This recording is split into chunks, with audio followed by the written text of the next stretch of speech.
Children, Social Care and Young People. I'm the deputy leader of the LGA Labour Group, but one of my important roles is I am on the committee of the Labour Women Network, and really thankful that the team have arranged this for us this evening. So if you are not a member of the Labour Women Network, please do join. They're an organisation that set up about 30 years ago, and basically they set up there to ensure and empower women and look out for women's rights and make sure there's more equality. And we do lots of training, empowerment sessions, and it's a beyond that there's a real network and camaraderie. It's really important as sisters that we have a safe space to go, and Labour Women's Network is that. And yes, I'm totally biased, but you absolutely should join. Must. Hopefully by the end of the Zoom call I'll win some more of you over. So we're going to have 6 women speak this afternoon, and it's a great panel, and we're going to talk about how we smash Super Thursday. As you will all know by now, due to COVID, lots of elections were cancelled, and the elections that were due to happen were 40 police and crime commissioners for England and Wales, the London Mayor election, and the General Assembly elections authorities, councillors in 118 English councils, local authority mayors in Bristol, Liverpool, Suffolk, 4 combined authorities mayors, Greater Manchester, Liverpool, Teesside and West Midlands, and we won't forget the parish county elections that should be in parts of England. So that will be a lot of elections to go through, but also then it will be the general Scottish elections, what we've got to think about next year, and also the elections in Wales. And then there'll also be 24 county seats and 6 unitary councils. So next year there are, I can see some people thinking, oh my goodness, but actually, I'm sure we'll hear from the panel, that is a great opportunity to build Labour. What the last thing that I would say is that while we're not in government, Labour is in power locally and making a difference. And now, next year, we have the opportunity to gain that ground. And it's so important that we are in power locally, because we are the red wall between our community and the Tories. So on that note, I'm going to pause there, because actually I want you to hear from our fantastic panelists. I'm going to hand you over to our first. What I would say is, if you have questions, please put them in the chat. Please put that you have a question. If you have a question for Deborah particularly, please say question and put Deborah, because she's going to be one of our fantastic panelists that will leave a bit earlier this evening. So on that note, Deborah, if you tell everybody who you are, what you do, and then you've got 3 to 5 minutes. Thank you. Perfect. Thank you. Thanks, Antoinette. So I'm Deborah Mattinson. I'm an opinion pollster, and I've been an advisor to Labour over many years, right up until 2010. So 3 to 5 minutes. I'm going to focus on the Red Wall, because I've just published a book about the Red Wall and spent a lot of time in constituencies, including Darlington, Stoke and Hyndburn, listening to voters there who switched from Labour, often having voted Labour all their lives, to Tory in December. And so I'm going to focus on that. I think some of the lessons from that apply to other places. Some don't. And in the Q&A, I'm happy to sort of chat a bit about how I think you bridge that gap, because it's something that we looked at for the kind of how, you know, what went wrong for Labour review that Ed Miliband and Lucy Powell ran. So firstly, I think it's quite important just to say a little bit about why Labour lost in the Red Wallers' eyes. I think there are a number of things. The first is that those places had been neglected, they feel, by Labour for years. They felt that favoured sons, or it usually was sons, ladies, favoured sons were parachuted in, took it for granted as a safe seat, spent all their time in Westminster. Labour focused on the wrong issues, not the issues that they care about. I'll come back to that. Labour wasn't trusted to run the economy, and Labour councils were often, I'm afraid to say, the best example of that for them. And then this is where the sort of values culture clash thing comes in, because they felt that Labour was run now by snooty London graduates who look down on them and the things that they care about. There's some tough lessons here. There's some tough lessons in the book, but I think they need to be listened to. So 5 things that Labour can do to win again, I think, and I'll whiz through them quite quickly, happy to pick up on some more detail. Number 1, woo those areas. They've been neglected forever, and it needs to be a long-lasting frenzy of activity, not just in the run-up to the election or these elections. Second, demonstrate a really deep understanding of and empathy for, at the most local level, the things that those people care about. Now, thinking particularly about the women that I met, they were all incredibly hardworking. They had tough lives. They were often working in low-paid jobs. I met Michelle from Atterton, who was struggling to run a kind of customer-starved sandwich shop and care for her elderly dad, who lived 20 miles away, and her stroppy teenage stepson. I met Karen, who's an admin assistant on special needs for a special needs school. I met Jean, who works 6 days a week in 3 different caring jobs and then cared for her elderly grandfather on Sunday, which was her day off. But the things they cared most about, almost entirely, the women that I spoke to, was not their own situation, which they were incredibly stoical about, rightly or wrongly. They cared about other services like the NHS. They cared about the decline of their local area, which was symbolised often by the fact that their local M&S had closed down. Nothing nice there anymore. And most of all, they cared about the lack of a future for their children and for their grandchildren. So really show that you understand that. Number 3, prove that you won't be profligate with their money. It's the default assumption, pretty much always has been, between 87 and 97. It's one of the key reasons why Labour lost in 2015 and one of the main problems in 2019, and it matters hugely at a local level too. Fourthly, although the fight back must start at this local level, very interesting, Red Wallers really care about their local community. They don't care so much about their nearby big city and often don't go there, but they care hugely about the country. They are massively patriotic, and they suspect that Labour isn't.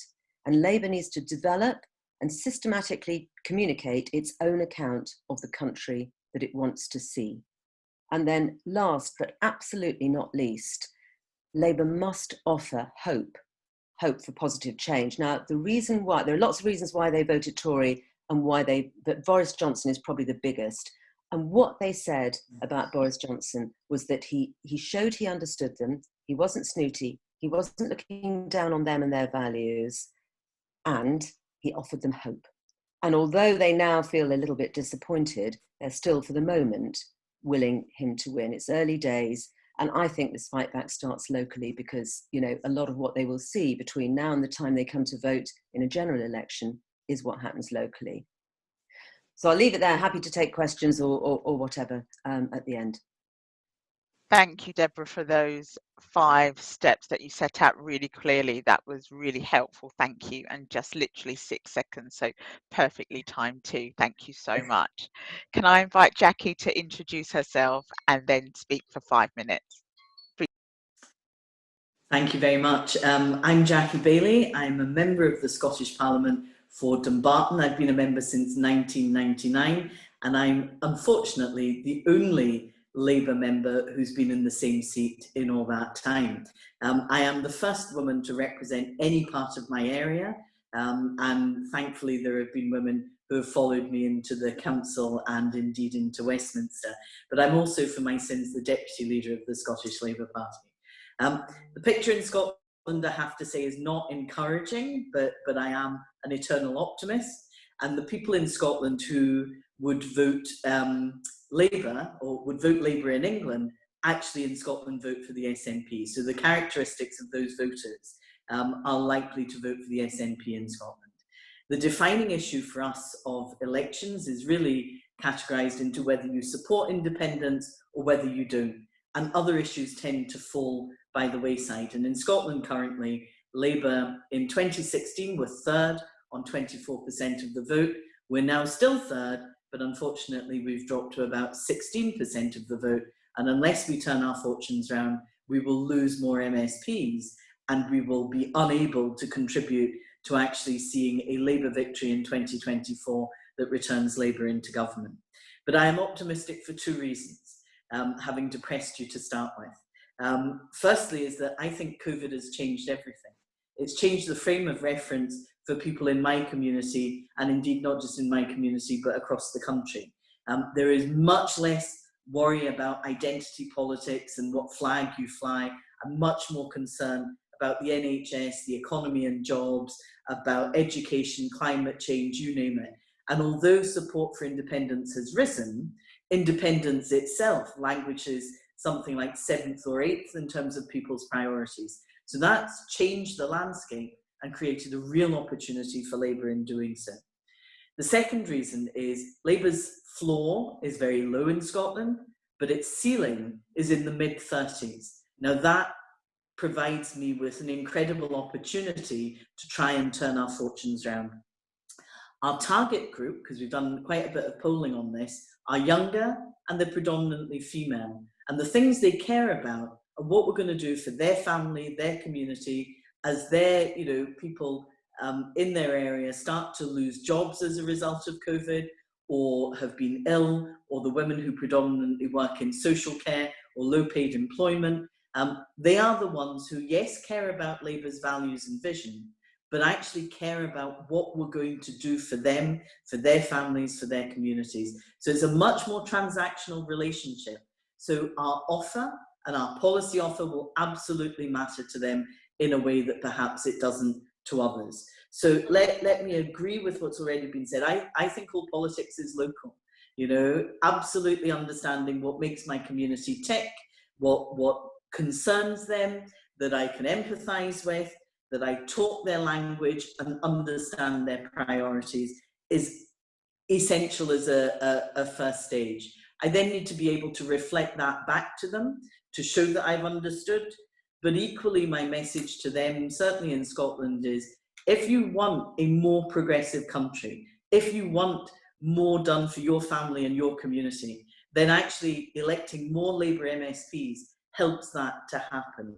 And finally, the thing that I would end it with is we're very good at analysing what the problem is, but what they need from the Labour Party is hope, is aspiration, is painting a brighter future.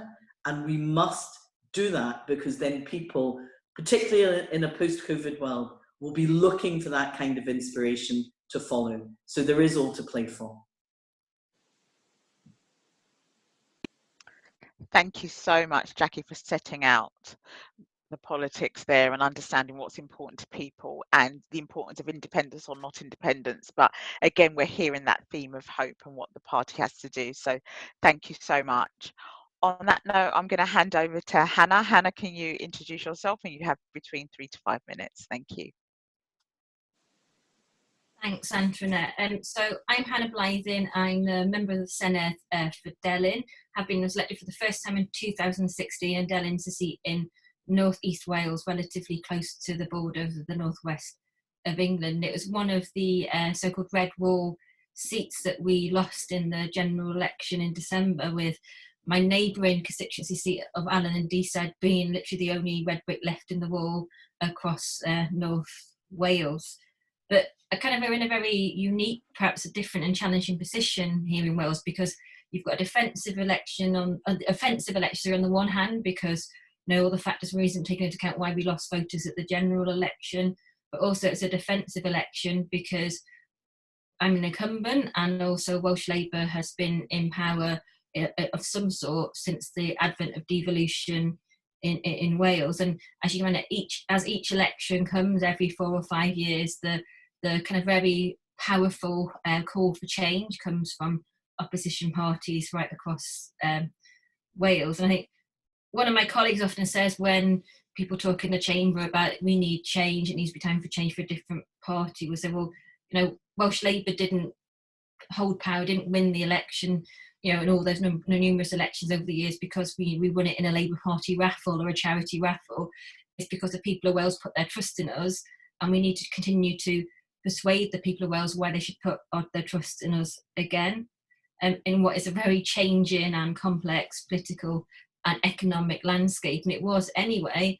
And as I think Jackie said, COVID changes everything, because we go into this election in the prism of a pandemic, and it's going to impact on us both organisationally as a party and also how a party is seen politically, particularly a party of government. And one of the things I think for me is very different here. As I said, in North East Wales, it's pretty far removed geographically from the Senedd in Cardiff Bay.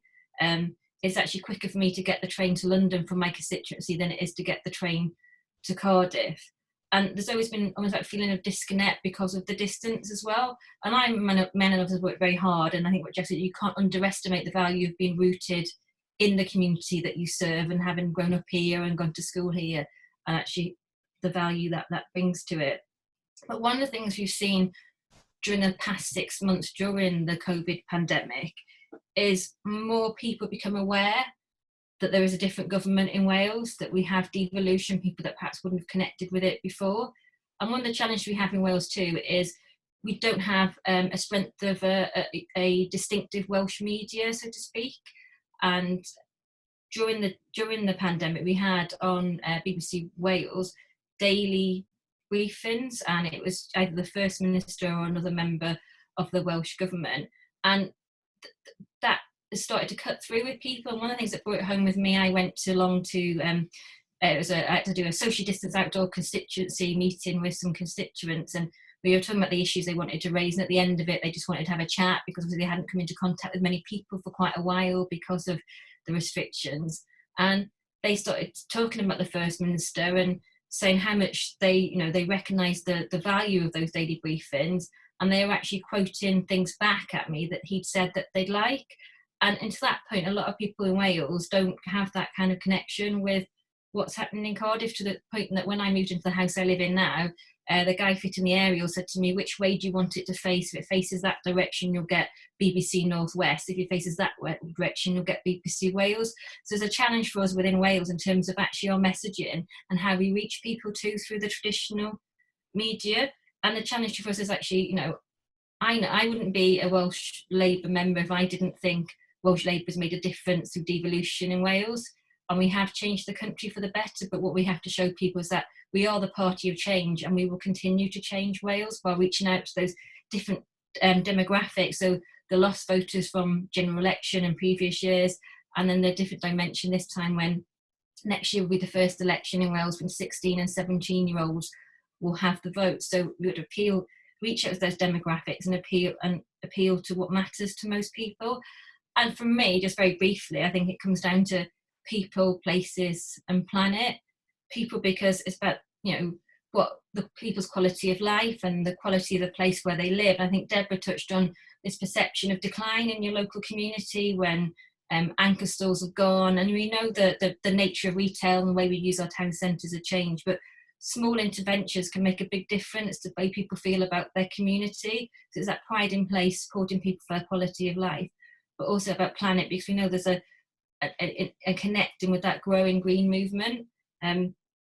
One of the things for me, particularly is my role in government, I seem to have two of the most highly popular and political issues in Wales and perhaps across the country at the moment, and that's responsibility for things about waste and recycling and all things plastic pollution, and then also around regeneration, which we've refocused around actually town centres. So there's lots of things which are short, medium to long term, but what can we do now in the next 6 months, those short-term interventions to empower communities and actually to improve the quality of life for many people in communities and towns across Wales. So just finally, I'd say for us, it's an election which is taking place in the context of COVID-19. So as well as that, we need to have to people show that we're the party of safer communities, more successful communities and more sustainable communities. And we've campaigned to win before, and we need to show that we are the party of change. We are the party that will change people's lives and change people's communities for the better.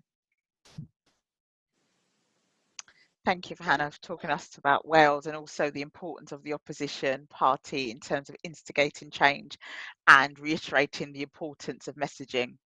So thank you so much. On that note, I'll hand over to Jessie. Introduce yourself, Jessie, and you've got 3 to 5 minutes. That's great. I really resonated with so much of what Deborah said. I'm standing to be Tees Valley Metro Mayor in the Tees Valley, which Darlington, where you did some of your research, is within. And And should I win, I will be the UK's first female Metro mayor. Woo woo. I'm up against a Conservative with a big ego, but a small majority. and he's very, very beatable. But when I saw the title of this talk, How Does Labour Smash Super Thursday, I kind of winced, and it felt like the title for in the Tees Valley in the North East is How Does Labour Get Through 15 Rounds with Anthony Joshua and then go through the trenches and come out at the other end, hopefully with a win and a belt. Because that's how it has felt like from the start of my campaign. And I got selected just before the general election, so I had to go through that really, really painful few months, and to hear the conversations, and the thing that hurt the most was just that working class people who should be ours, who'd been ours for so long, weren't anymore. And we went from six out of 7 Labour MPs to 3. We went just in the May before, we went from 5 Labour councils to 1. And ultimately, people told me that they'd lost their trust in the Labour Party. And so I've been, alongside campaigning, I've really been trying to deeply understand how we do win. How do I win back in the Tees Valley? But also, what can the lessons that I learned practically on the ground doing it be able to shape my party, our party, to enable us to win and smash a general election? Because, you know, we absolutely need to, and I won't repeat anything of Deborah said, because it's literally the exact same points of why we lost.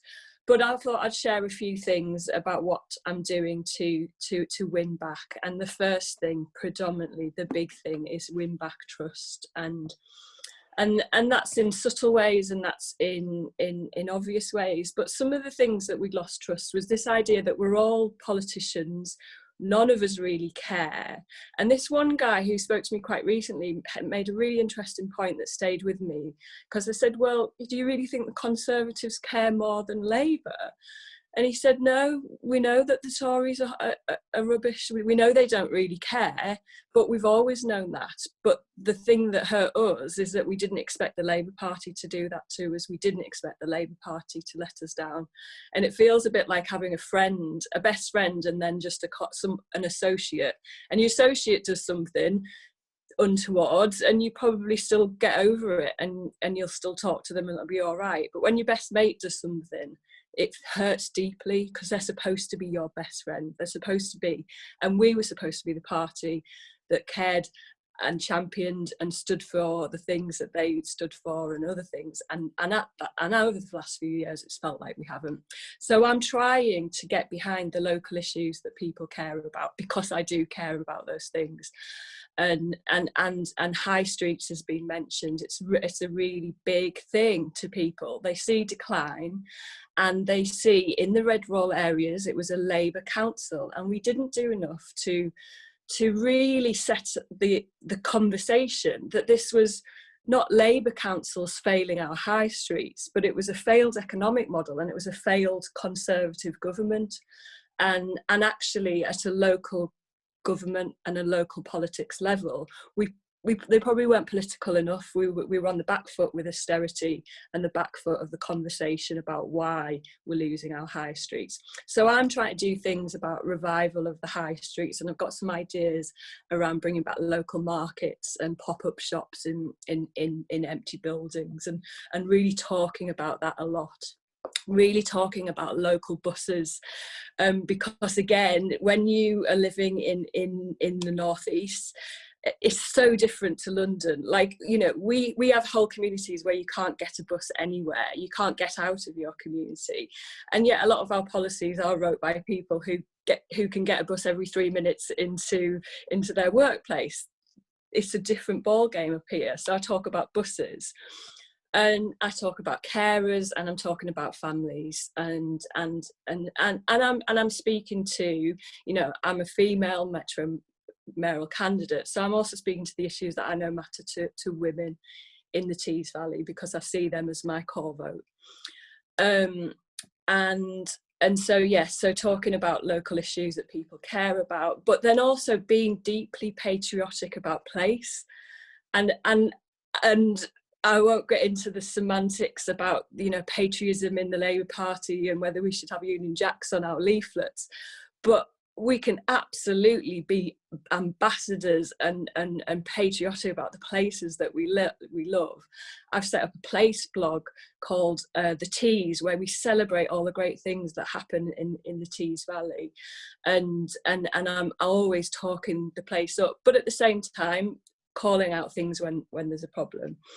And lastly, taking over digital spaces, like the community centre is no longer that little building at the end of the road.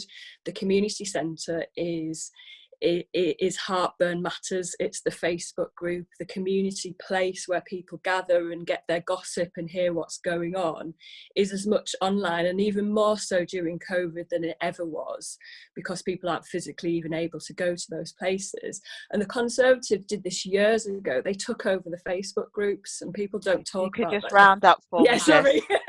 Yeah, so basically take over digital spaces, get into those Facebook groups, fight with me next year, because if we can get people to vote Labour again, we're on the foot to smashing the general election. Thank you.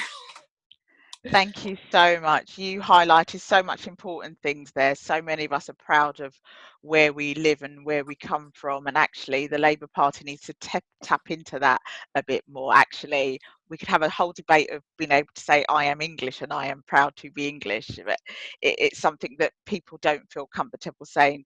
You talked about the importance of place, which is so important and relative to where people live, and you talked about the working class vote. So thank you for those important points. On that note, I'm going to hand over to Candice. Can you introduce yourself? Tell everyone what you do. Hi everyone, I'm Candice. I am a local councillor in the London Borough of Hounslow, and I'm a lead member for adult social care and health, and also like our workforce at the council.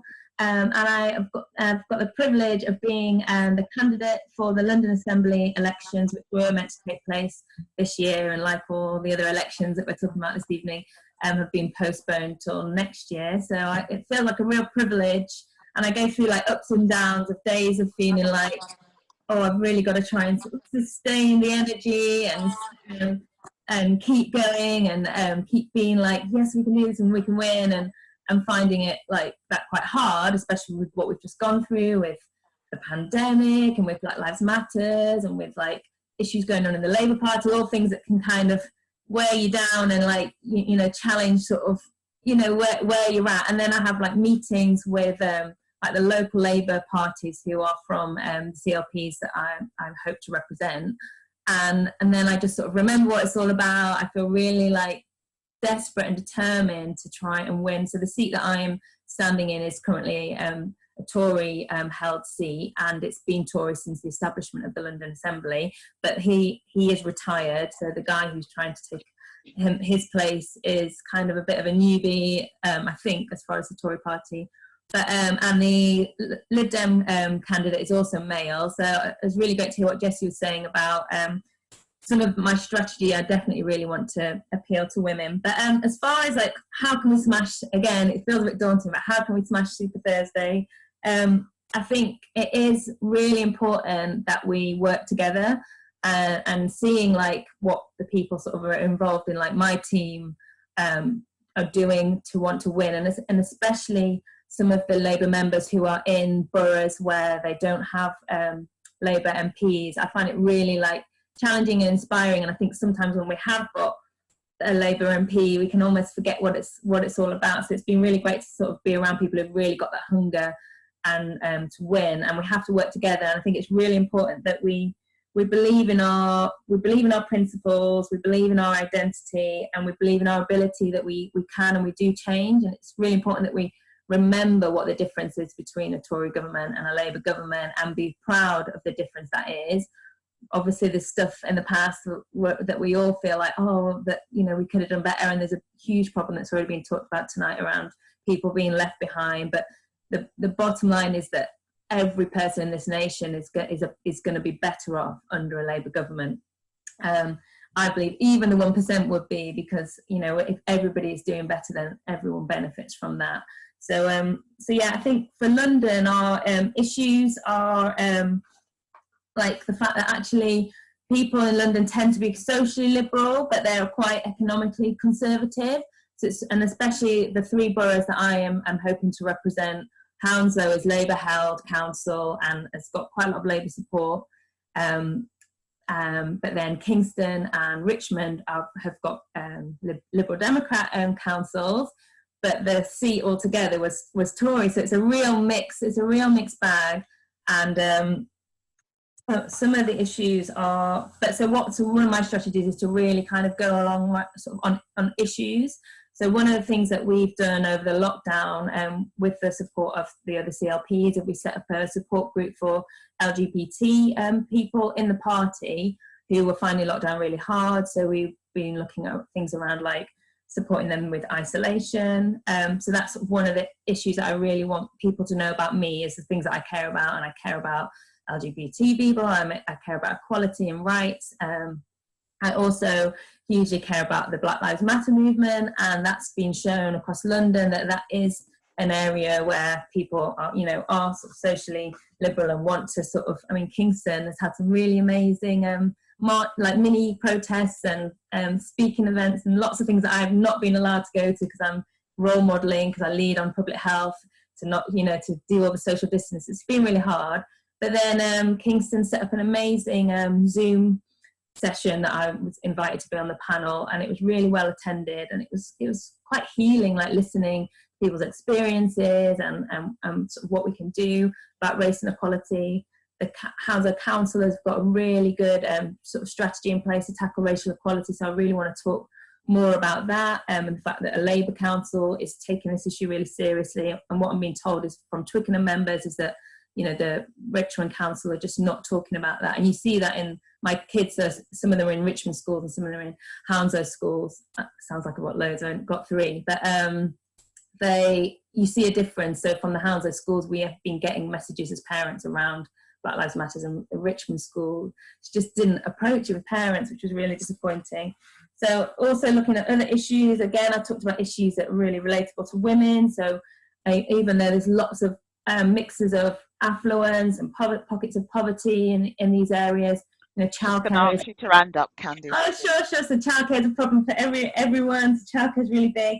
I'm going to be trying to align really closely with Sadiq's messaging, which I think is brilliant. So he wants to reduce spread of COVID. He wants to protect jobs, obviously really important, especially for us because we're really near the airports. That's our recovery is very much around economic recovery. Fighting Tory austerity, tough on crime, but mainly on the cause of crime. Feel very strongly about that, and I work in youth offending service, so I see at the end of the pipeline. And finally, what is number 5? A green recovery. We need to win the Greens back. So thank you. Sorry, I've gone over. Thank you for talking about the importance of the green agenda, but one of the important things that you talked about is how we support residents and members in areas where we are not in power, and I think that's an important point. So thank you. I'm going to hand over to Emily. Emily, introduce yourself when you have 3 to 5 minutes. Thank you very much. Hi everyone. So I'm Emily. I'm a councillor up in Liverpool, and I am standing to be the Peace and Crime Commissioner for Merseyside next year. I've previously served as the deputy, but now hoping to be the actual PCC next year. Now, obviously, it's always a challenge going last because everybody has stolen all the really great ideas. So I'm going to do my best not to try and repeat what other people have said. I think just to start off and picking up on what Deborah said right at the beginning around those issues and what were the issues that matter to people. For one of them that I think we didn't do enough about was crime. YouGov were topping that as one of the top 3 issues, and I think actually as a party we didn't claim that mantle of what we were doing to keep community safe. But for a lot of people, particularly in those towns up north, that was a really important issue about how they were keeping their families safe. So I think crime is one of those ones that we definitely need to be vocal about and be clear about what our stance is on the various aspects of it. Not least because, and again, Candice touched on this just now in terms of things like Black Lives Matter. You know, it's a really frontline issue that I think we need to be really strong on. You've also got what's been happening during lockdown and how police have been policing lockdown and the powers that are being given to police. How are we kind of, talking about that? What's the conversation we're having around how police are operating throughout what is a very weird situation for people? And so I think, and the whole kind of wider agenda around accountability. So it's important that we have a good narrative around that. The Tories very much claim to be the party of law and order, and they've been crowing about the kind of various investment into police officer positions that they've been doing in the last few months. But of course, the reality is that they've been cut to the bone since the Tories came into power. And so I think we need to be really strong at calling that out and making it clear that actually Labour is the party of law and order and criminal justice. So the Tories have been cutting courts. So you've got court cases that are years delayed, victims are being left in limbo. We've got cuts to victim services, we've got cuts to youth services, which are just such a fundamental part, which Labour did so much about, and they've just decimated it. And is it any wonder that you end up with that massive increase in guns and knife crime, and kids, particularly in those working class, towns, getting drawn into criminality if those other services aren't there? So I think it's a really strong message that we need to be quite strong on. And so I think that's why, as a Labour candidate PCC, I really want to see the party be much stronger around PCCs. I know that traditionally we've had a bit of ambiguity about them, and I get it. If we were to sit down and design a police accountability role process, it probably wouldn't be one person elected to represent all these people. But it's the system that we've got, and I think it's important that we get behind PCCs and we support them across the country, because actually PCCs are very much at the front line. They're the ones who are trying to protect communities from cuts, and they're trying to invest in youth services and in victim services and all of those issues that we know really matter to people. So I think we need to make sure that our narrative is really strong around that, and making sure that we are actually supporting PCCs as well as all the other various positions that we're going to be electing next year. So obviously next year is going to be a bit of a stonker for elections. I think it's probably the most elections we've ever had on one day in a very, very long time. And that does, I think, bring us some opportunities as well as some challenges. Obviously, the county elections coming in does affect some of those kind of more Tory areas, and how do we balance that out? How do we make sure that we don't lose sight of those seats we desperately need to win back?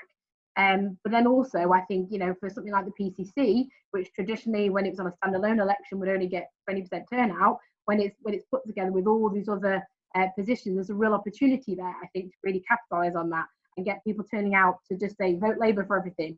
So in Merseyside, we're going to have 4 positions that you can be voted for in Liverpool. So it just needs to be 4 votes for Labour, and just really, really clear, strong message that all of these positions are important and you need to vote Labour for all of them. And then I think as well, we need to talk about how we campaign in a post-COVID world. And I think Jessie just picked up on it in terms of the digital stuff. So as a PCC candidate, with my jurisdiction being over 1 million voters over 5 local authorities, door knocking was never going to be my main source of campaigning, because you need to think bigger. I can't knock on every single door.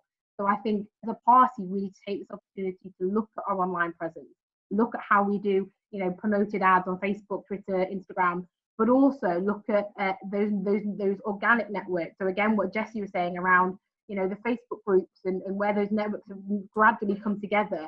How do we monopolise on that and use that to support local candidates and getting their message across? And I think this is particularly where women are really crucial. We've seen, I think, throughout this crisis. Just going to ask you to wind up, Emily. Yeah, that's fine. It's my last point now. I think we've seen how women have very much been at the forefront of kind of managing that community response. They're very much leaders in their community. We know that women are great in a crisis, and you've seen that come together locally. And so I think what we need to do is empower women to keep doing that, and try and find a way to transfer that into kind of the digital world, so we can spread those skills and those knowledge, and hopefully spread the Labour message and get lots more support that way. Thanks. Thank you. Empowering women, online presence, the polarisation of the North, community safety, Black Lives Matter, how police are policing lockdown. Some really good points there. So can I ask people if they have questions to put question in the chat? Just remind everybody to be sisterly and camaraderie, that we look after each other and are pleasant to one another, because we won't want anyone to have to leave our Zoom call. Just remind you that Deborah will be leaving in a few minutes, so I would say for the first couple of minutes, if you have specific questions for Deborah, please indicate that in the chat. And I know, thank Cllr in advance, because I know that she was keeping an eye on the chat a bit earlier. if I miss anybody. Yeah, I think there was a question from Stella Nabakira, which looks like it's aimed particularly at Deborah, if we want to go to Stella. Okay. Yeah. Do you want to ask your question? Thank you. Yeah. Yeah, sure. Shall I, oh, sorry, go to Stella, yes. Oh, no, I'm happy for you to answer the question. I just placed it in the Zoom meeting. Yeah. Okay. Okay. And a few people have asked for notes as well, I think, because I was watching the chat as well. And I was just going to, I haven't got notes, but do read the book. And Jessie, you in particular should read the Darlington chapter, and then maybe we can have a chat. There's lots in it about Ben Houchen, if that's how you pronounce his name. You won't like everything you read, but you need to read it, I think. Because there's lots in there that's quite useful. So Stella's question, yeah, I think it is about connecting with people, about talking about the things they're talking about, which aren't necessarily all the things that you have all been talking about tonight. That I think you have to kind of try and separate out and understand what are the things the voters that you need to vote for you are worried about, rather than things you're worried about. I mean, I'm not saying there isn't a job in politics for, you know, putting your agenda out there, but I do think that, you know, if you seem to turn a tin ear to what voters are worried about, then they will not vote for you, I think. And I think we're seeing that. And then the other thing I would say is that it really helps to connect with your community if you are from that community. You know, and I know this is a controversial point, and I know there are sometimes reasons why you wouldn't do this or might choose to do something else, but the more that the candidate is seen to be of the place and understanding the place, it makes it so much easier to connect with the community, and it makes it much easier for the community to feel that you will represent them fully. And the point I made earlier about, you know, people feeling that Labour had parachuted, and this happened in Scotland as well, by the way. I did a big piece of work for Anna Sanwar in Scotland, and it was exactly the same, where you know, people felt that basically Labour had parachuted people in, and then they'd just gone to Westminster to build their careers. And I think that's exactly what we saw in a lot of the Red Wall as well. Thank you. Marina, would you like to ask your question next? Were you referring to me? Sorry. Mariana. Okay, sorry, thanks. sorry, Mariana. That's okay.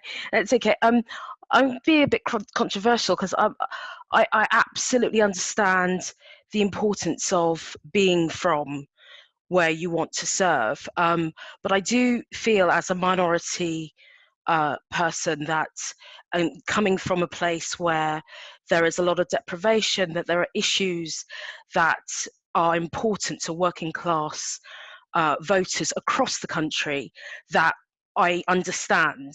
And you know, the issues of, especially with COVID, the outcomes of COVID, and seeing how people from that have been disproportionately affected, and that usually poverty and you know, lack of opportunity is a common theme. So I feel that it's a bit prescriptive to actually bring it down to people from a place where you might actually be able to contribute and understand areas, even if you're not from there, because the issues are the same across the country. And I think that we do this, we're getting ourselves into knots in the Labour Party. So on one hand, we talk about Black Lives Matter, and on the other hand, there's almost a sort of a, well, you can only really contribute in an area that is almost like a ghetto area that you're from, rather than looking at other parties where they're a lot more kind of open to saying, well, this person can actually connect with where they want to not just represent, but be in the back, you know, support an MP or support a team. So I just feel that it's taking us down a little bit of a rabbit hole, to actually be that focused on being from a place. Yeah. Not exactly. Do you want me, I need to leave in a minute or two. Do you want me just to quickly have a go at answering that, and then I'm sure others will have other points of view. Yes, you want to answer that, and maybe you'll have to leave after that, Deborah. So yeah, I saw your question, Marianne. I thought it was really interesting, and look, I'm not saying that as I said, I think there can be reasons why you might do that. Actually, Jo Gideon, who won in Stoke Central, was not from Stoke, and she, when I talked to her, she said she felt she understood Stoke because of the part of Kent that she came from and where she'd been a councillor. And obviously the voters of Stoke agreed with her enough that they voted for her and booted out Gareth Snell. So, I'm not saying that it's impossible to win, and lots of MPs don't come from their places, but I just think listening, I felt that she was on she had a more difficult time ahead of her than, say, Sarah Brickliffe in Hyndburn, or Peter Gibson in Darlington, because she was struggling to get to grips with the area. But I just, to Marianne's just one final point, I genuinely think this is not about race, it's about place. I think it's about understanding the voters in the constituency you want to represent. And I just think it's easier to do that if you come from there, if we're trying to win a place back. But, others will have different views. So I'm going to leave you at that point, if that's okay. I can't hear you. Thank you for joining us, and there's more details in Deborah's book, so do get the book to find out more of what she's got to say. Candice, you wanted to come in on this question? Yeah, I think it's a brilliant question, and it was actually on the Labour Women's Network training that I went on that really challenged my thought about thinking that you can only stand where you're from, and they really explained that actually that really disadvantages people from London and Greater London because London is so Labour. It kind of means that if you want to represent and to move and progress in the party in leadership, then it's going to be very hard. You're waiting for MPs to die and retire, and then there's a big long queue for people behind them. So I really took that advice, and I attempted to try and stand up north, which I am from Yorkshire, I'm from Leeds, and I tried to stand in Shipley.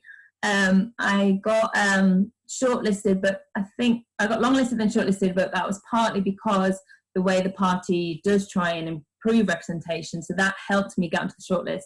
And then there was 4 of us that were shortlisted, and then I came very last out of those 4, which is a really bruising experience, but a really good, now that I can look back with a bit of time, really positive and learning experience. But you are absolutely right, and it wouldn't stop me. And what the members said to me when they didn't select me was like, we really like you, we loved a lot of things you said, but we just want someone from here. And so it is really hard challenging that view. But I agree with you that you can represent people when you haven't been born and bred in that area. You have to really be willing to listen and learn and spend time. And maybe you need longer to do that. I think Rachel Reeves moved to Leeds before she thought about, or maybe she was thinking about, but before she stood in Leeds. And so, but then again, that's a really hard thing to do. And I think that's where I think it is a matter of race, especially when you look at where people from ethnic minorities are more represented in the nation, then it is almost like, well, they're the only places that then you can stand. And Labour hasn't got a really good record of having ethnic minority candidates in non-white areas or areas that aren't as diverse.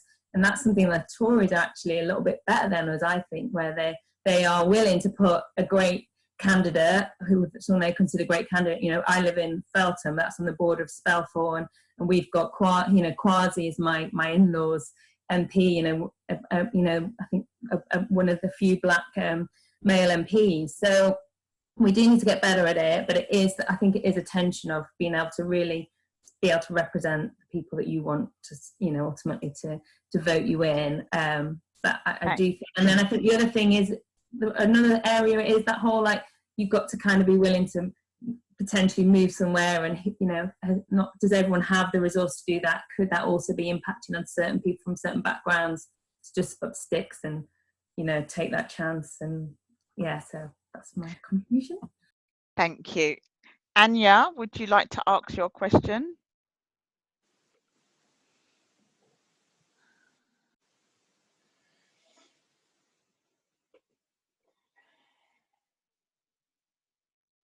Just need to unmute yourself, please, Anya. Sorry. It was a statement about, we're talking about crime, and I wanted to make a comment about the criminal justice system and the CPS failing women and girls terribly at the moment. It's not only about funding, it's really about their process, their neutrality, and I think there really needs to be a very, very serious look at that, because they're failing us very shockingly. And that has to be taken into account when we're talking about crime. Yeah, no, absolutely. Yeah, I saw that comment come up. It was one of the things I wanted to talk about, but I just massively ran out of time because you never have long enough to talk about these things. I'm currently the advisor for tackling violence against women and girls. So I work with the Metro Mayor here in Merseyside, and it's something that I've raised, lots of times. And it is, you're right, not even just funding. It is a pure lack of ambition around believing women and prosecuting cases, and not being willing to just allow their peers to make a judgment. They're just so worried about targets, and it's completely skewed, completely the wrong way. And I've seen PCC's challenge the head of the CPS quite effectively on it, but obviously it's not gone anywhere yet. So yeah, I totally agree. And to be fair to Cllr, actually, this is something I think he has raised before, and hopefully will continue to do, given his previous role as the Director of Public Prosecution. So yeah, absolutely, this one should definitely stay front and centre. Well, we'll be watching that. Indeed, yeah, we'll hold him to account. Yeah. And Sangeeta, would you like to ask your question? Thank you, Antoinette, and thank you everyone for the encouraging words. I was very keen listening to this. In terms of working in a political environment, I work for a Member of Parliament at the moment in the Labour Party. Sorry that my camera's off. I've got a family gathering and I really wanted to catch this at the same time, so I'm not in the best environment to have my camera on. So I work for a Member of Parliament, of course, so I'm quite, I know the stress and the constituent matters, and from that perspective, from a staff member's perspective. But in terms of my local CLP, I'm not as active as I would like to be, but especially post-COVID, I feel enthused to run as a councillor. I live in Croydon, that's my borough. I am a member of the CLP here, but I have to be honest, I'm not that well versed into the technical side of running for a councillor. I don't know when the nominations open. I don't know how many people can stand. I don't think there's enough information. I mean, there was a campaign recently about recruiting key workers, isn't it, as councillors, which was exciting. But in terms of the local community, there isn't that much outreach, I feel, about educating potential candidates far and wide about, those sort of technicalities of it, which can be quite intimidating if you don't know, or if you don't know anyone who's in that circle. So I just have this sort of a few technical questions. I mean, are all councillors re-elected in elections? When do the nominations open? How long is the campaign normally done? And who votes for the candidates? Is it that constituency, or is it the party or the CLP? I'm not too sure about those sort of technical aspects of it. And I would love to hear from someone who's experienced in this to share a few words of wisdom. Thank you. Thank you. I'm happy. I don't know if someone's already said, if there's no one else to speak, I'm happy to come, but I'll let someone else go first. I was just going to say, just like LWN, just get involved with everything. LWN, have been so good for me over the years, just in understanding the processes of standing for seats, and there's loads to it, and there's lots of things that you can do to prepare, and it isn't just knowing one thing. There is a minefield to try and understand before becoming a candidate for the Labour Party. So that would be my top tip. Where are you based, Sangeeta? Where are you from? Hi, Croydon. Oh, Croydon Central. Sorry. Sarah Jones is my MP. I mean, I'm sure that as well, probably even within this call and this network, there'll be someone locally who can help you talk about the specifics of the local process. So if there is anybody who can kind of make contact now, then get in touch. But if not, I know that Cllr will be able to. Oh, thank you. well, so. Yeah, I I think yes, if you get in contact with one of us, but also I'd encourage you to talk to people in your local CLP, and if you don't know how to do that or what that looks like, we could help you with that, but you're better off talking to someone locally to find out all the information, how to get on panel and what that selection process looks like. But you're definitely in the right Zoom call to get that help. So do put your email in the chat for us. Can I ask Jacqueline, that's down as Jack, to ask your question? Hi, yes. I've been doing some training over lockdown provided by the Labour Party. I'm standing as a councillor for the first time next May. In fact, I was out leafleting when I got back to the car and turned on the radio and found out the elections had been cancelled. But I was just wondering about any advice on standing in a, someone described earlier, I think it was Hannah, as a defensive election, in that Tameside has been a Labour council for some years now. Claire can probably tell me how many years it's been a Labour council for. And that is, a lot of the training seems to emphasise, you know, when you're standing against somebody who's already in power, rather than when you're, as I say, carrying out a defensive election.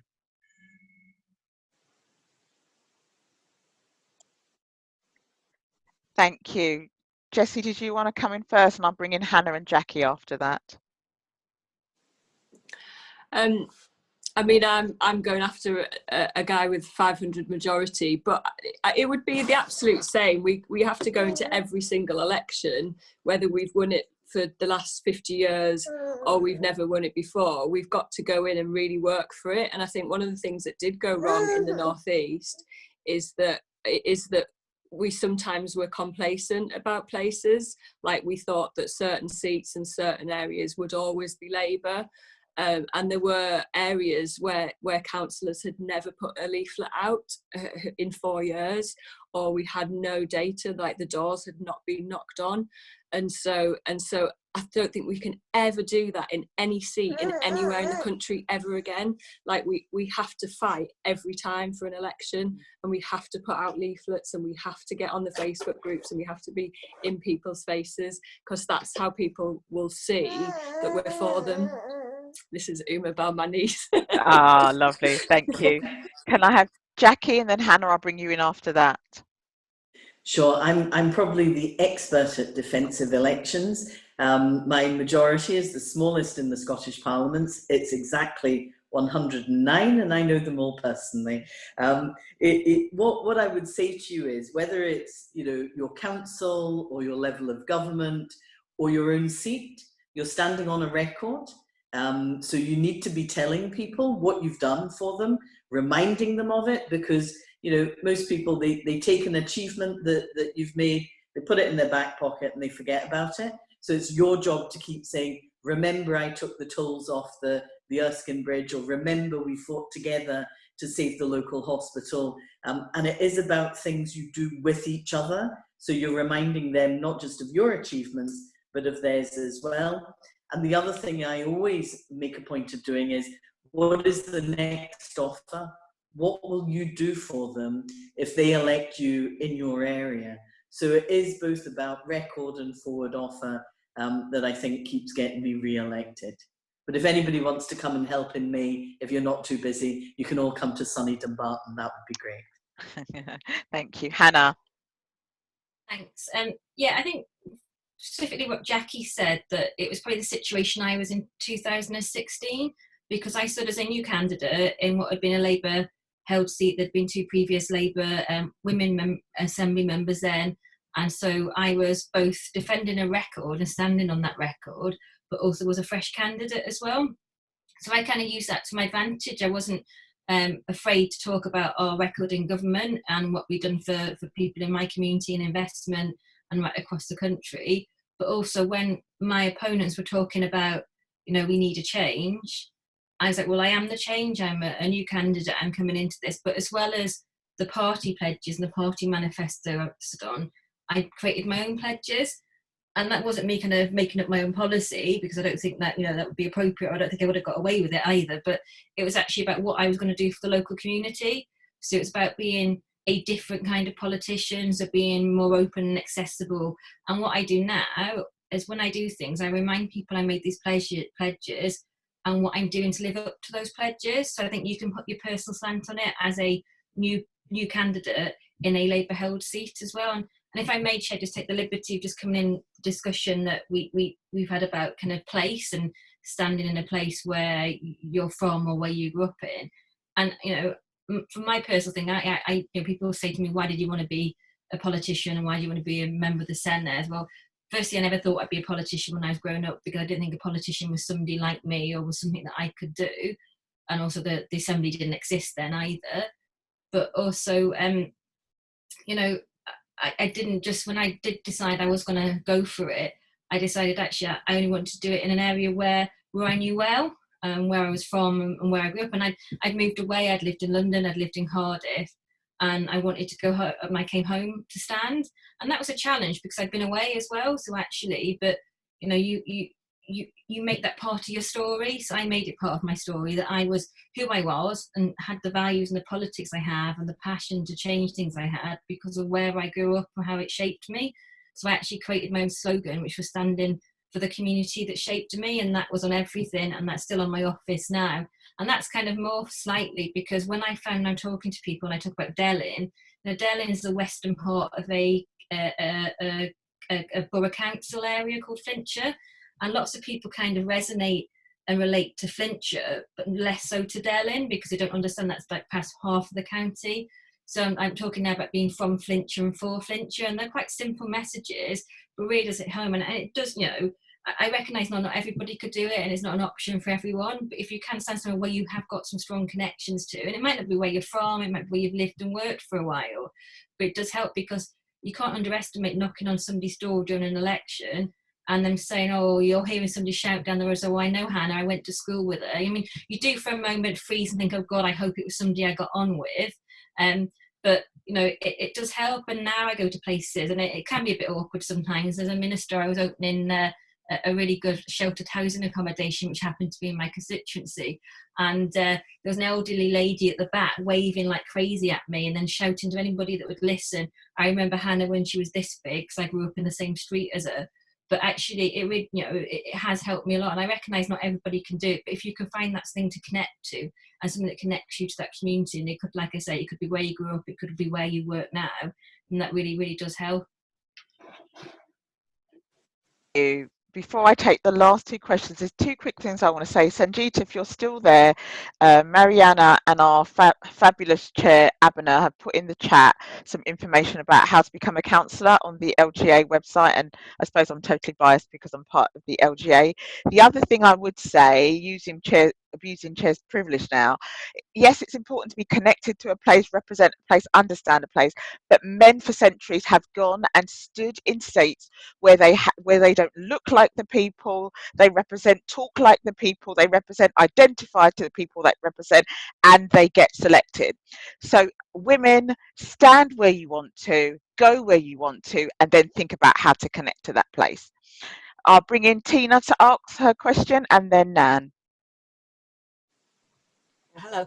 I was wondering whether we are likely to have a Super Thursday if we do have a second wave, or even if we don't. How are we going to get all the number of people into a poll and not infect people? Has anybody thought about the logistics of what's going to happen and how that's going to be managed? Yes, people have thought about it. Okay. Emma, then Jackie wants to come in on that, and then Hannah.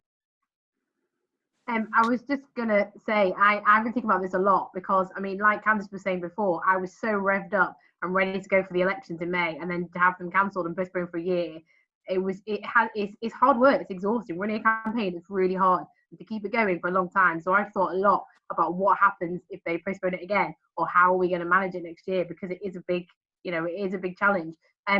I don't know what the answer is. I think there probably is an answer, and I think it's probably a mixture of, promoting postal voting, finding a way to manage polling stations. I think for me, it's too important. They can't cancel democracy again. You know, there are vacant seats in lots of places across the country because we can't have by-elections. You know, I think it's a fundamental part of our democracy that we get to choose who our representatives are. So they've got to come up with something. It will be difficult, no doubt, but lots of things are really, really difficult at the minute. And I think we just have to come up with a way to do it that will keep people safe, but also give people a chance to vote. For me, I just think we have to have them. You can't postpone them any longer. We just have to. We know now that it's going to happen, so come up with a plan and sort it. Would be my thought. Thank you, Jackie. Wanted to come in, then Hannah.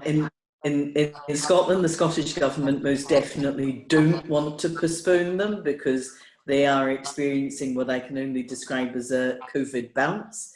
So they're determined to go ahead with them. So what I would encourage people to do, and certainly we're doing locally, is we're running postal vote registration campaigns because we need to get as many of our supporters on postal votes as possible. So those of you who have entered marked registers and done all of that, you know, it will serve you well because now is the time that you should be doing that. Certainly there's been discussions here about maybe holding the vote over 2 days, over the course of a weekend.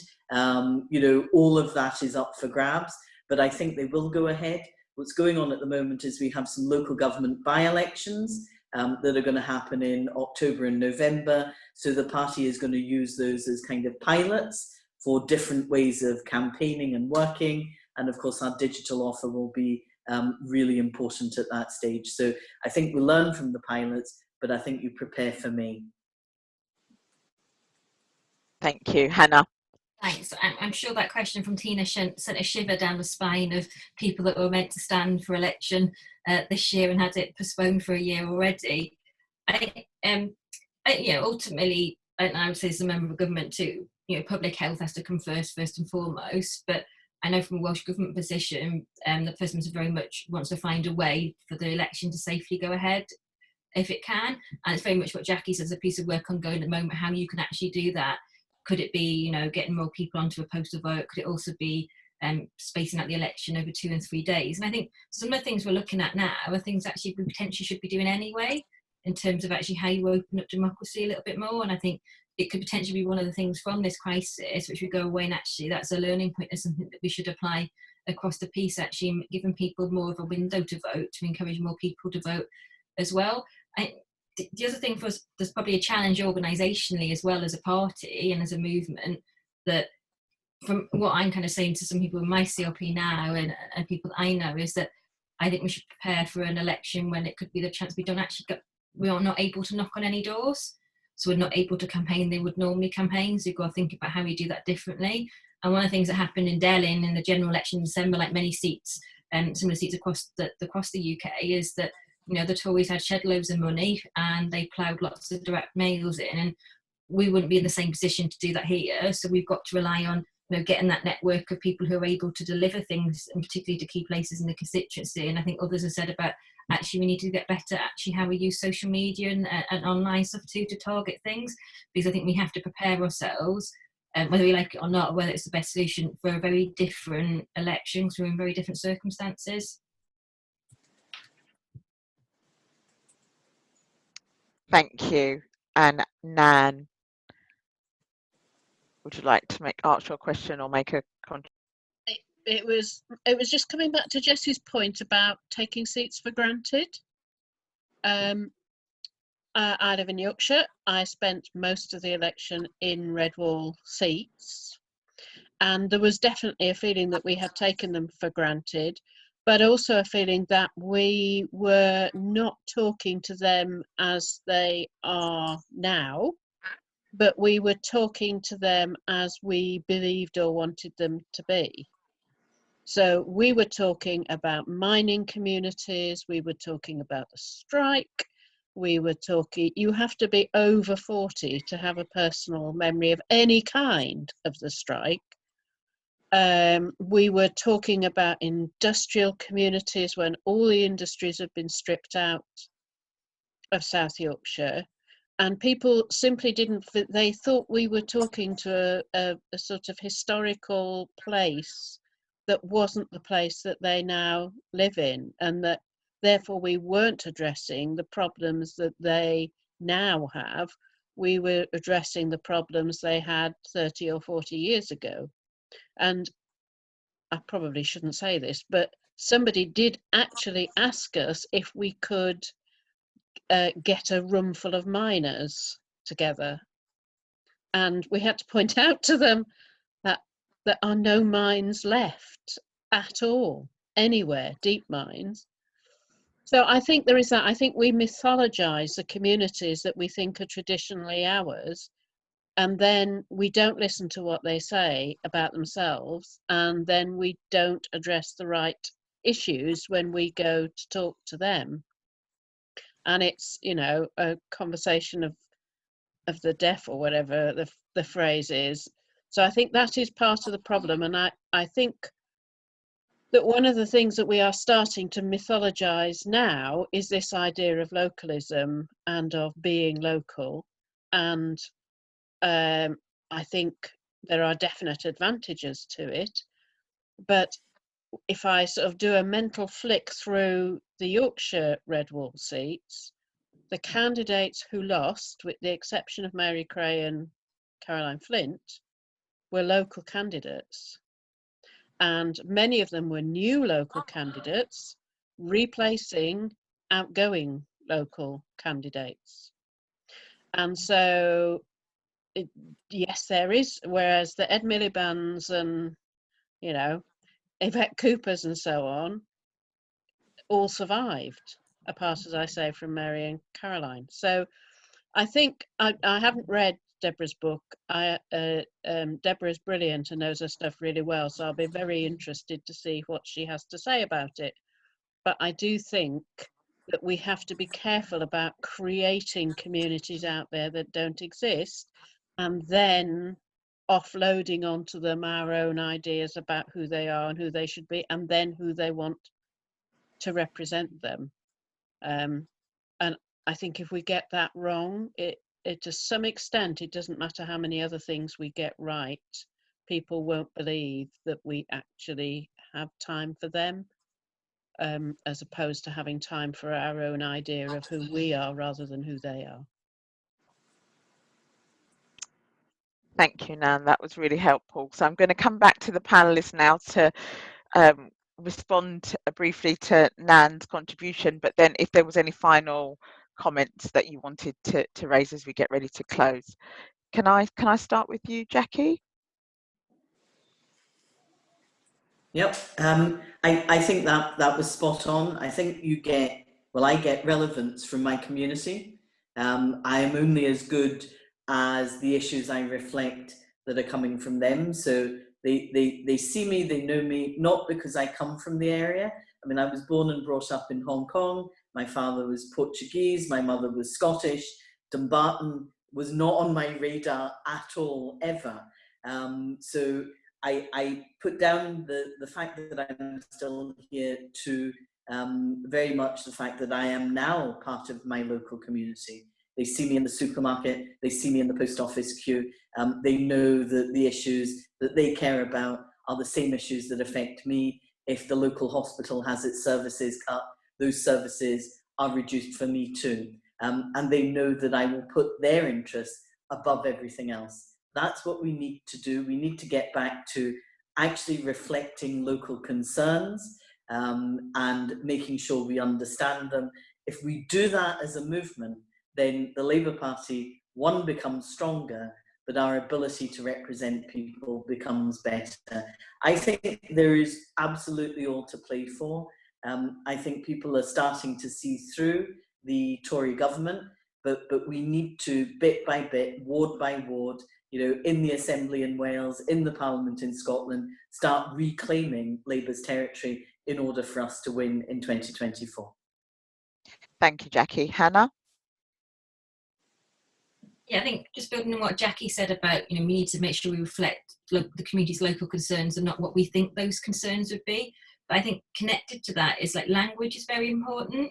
So, you know, what we say and how we say it, because I think far too often in politics, we almost speak a completely different language with an immense amount of jargon and things. And there's one I'm going to use, and this is something I'm incredibly supportive of, and I think it's a fantastic idea and I'm really committed to it, and that's the Green New Deal. But actually, what does that mean to somebody when I would have gone to the pub, when I'm having a conversation with somebody, if you see somebody on the doorstep? So what does that mean? What difference could that potentially make in our community and to their lives? So we have to talk about things in a language that connects with people. So, we talk about people, I've got a lot of younger people in the constituency, and action groups are interested in kind of, cleaning up the community and tackling problem plastic and things like that. And I was on a call with them, said, what do we do? People are preaching to the converted on this already, and not everybody cares about this. Well, I was like, well, if you boil it down to the environmental issue, everybody cares about their local environment. They might not be on the grand scale of climate change, but it's about, the dog muck on the streets, it's about the litter in your parks and on your pavements. That's your local environment. That's an environmental issue. But I think we just got to think about the way we talk about things and how we talk about things to ensure that we connect with the people we need to connect with, so they know that we're there to serve them and their communities. Thank you. Jessie. I've turned my video off because my that's not a problem. Yeah, my reception's really bad. But anyway, so just to finish, I think that I'll just tell you one story of a guy in response to Nan, and she's absolutely right. He said to me, I voted Labour my whole life and I voted Tory at the last election because he said the Labour Party doesn't represent him or his class anymore.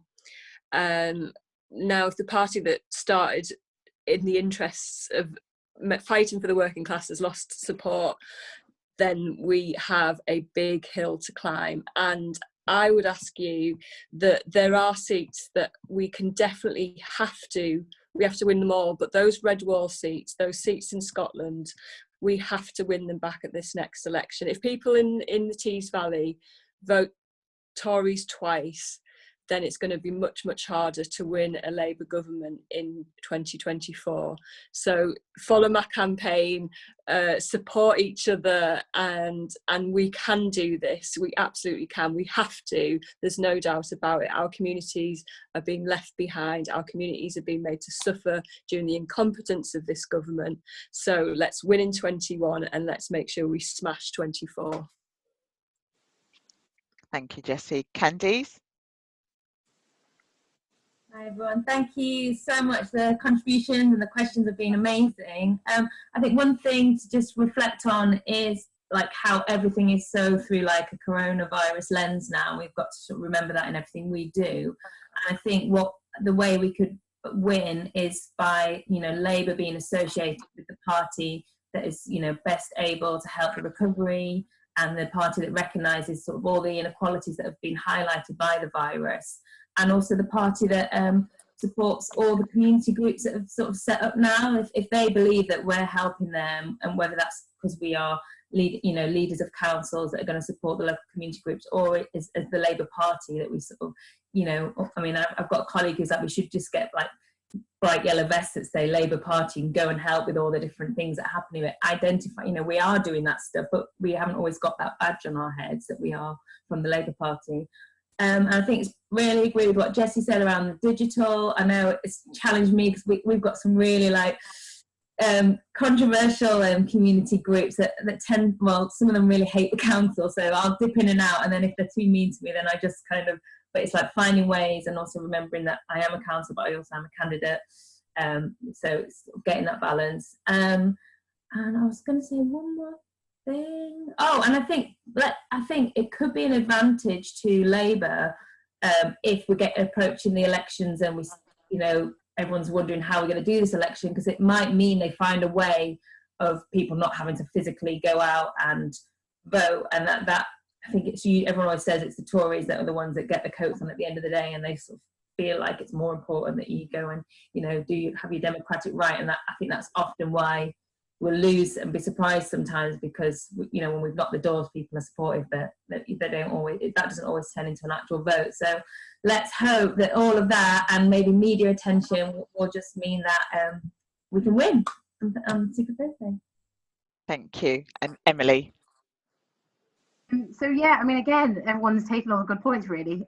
So there's probably not loads to add. There's a couple of thoughts I had just listening to people then. I think one of the other things we need to do is make sure that when we're listening to people as well, we are listening to the community, not to each other.